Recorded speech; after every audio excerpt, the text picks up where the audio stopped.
Hello, future toppers. Let's make maths simple, intuitive, and fun together. So, we are back with wholesome new question which says if A equals to this matrix, okay, then A is invertible or not. Okay, we will try to solve this question. So, invertible means whether you can find out its like inverse or not. As you guys are aware of this idea that inverse of a matrix is written as adjoint of A by determinant of A. Now, the condition for which you can find out any inverse of a particular matrix is its determinant cannot be equal to 0. So we will try to find out its determinant and we will check whether it is invertible or not. Okay, so let's try to find out its determinant.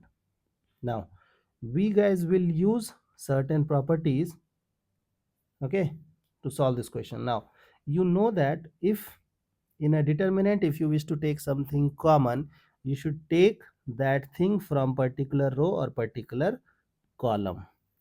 Okay, so just try to observe this column. So you will find out that e power t is common everywhere, so we will take e power t common. If you will observe this column, you will find out e power minus t common. If you will observe this column, you will find out e power minus t common. Correct? Now let's write down this thing. 1 1 1. Then we have cos minus sine 2 sine. Okay, then sine cos minus sine minus 2 cos. So this is done. Okay, I hope till this part you guys are okay. Now using this row, I will make this element and this element to be 0 so that we can calculate its determinant easily. Now you know that this thing will be neutralized. You will be left with only this quantity, e power minus t. Now look at this. I will keep row number 1 as it is, unchanged, C and then S. Now what I will do, I will transform row 2. How? Row 2 minus row 1. So this thing will become 0 and then minus 2 cos minus sine. Okay, and then we have cos minus 2 sine. Now look at this row 3 transformation.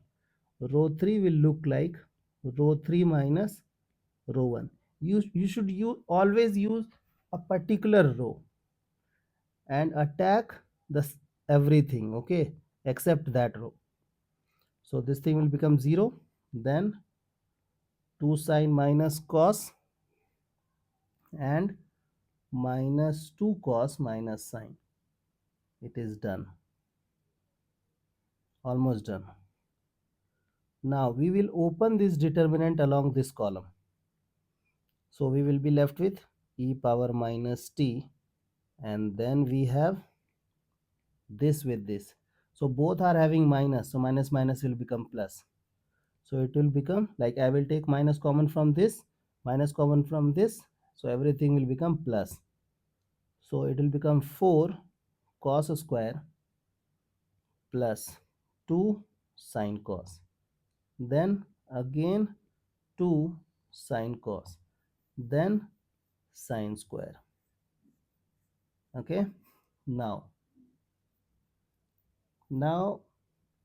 it is what, 2 sine cos, then minus 4 sine square, and then minus cos square plus 2 sine cos.